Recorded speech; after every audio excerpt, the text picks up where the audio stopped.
So how do you know if your brand is good enough? And that's a really good question, and it's an interesting topic because a lot of people are kind of unclear on what your brand even is. People think it's your logo, it's the commercials you run on TV, but your brand is simply, here's my definition, it's simply how you are perceived by the outside world. So when people think about you, when they interact with you, how do they perceive you? And then branding is taking control of that perception and sculpting and being intentional about how you want to be perceived by the outside world. So if you have a strong brand, here's what's going to happen. You're going to be memorable and people are going to look for you specifically. They're going to seek you out. They're not just going to seek any old generic provider of services. I'm a marketer. I want people to seek me out, Danny Decker, not just anybody who can help with their marketing. If you're a CPA, I want people to seek you out specifically, not just any old CPA. That is one way that you know that your brand is working. If people are looking for you specifically,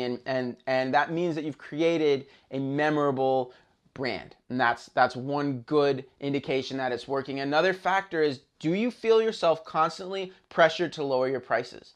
If so, your brand probably isn't where it needs to be. And think about sort of a high-end brand, Lexus, okay, or Rolls-Royce. People don't go into those situations expecting to be able to get them to drop their prices down to match everybody else. They've built a strong brand, and the expectation that their customers and their clients have is they're going to pay a premium to work with those people. And that's how it needs to work. If you find yourself constantly working to justify your prices, your brand probably isn't where it needs to be.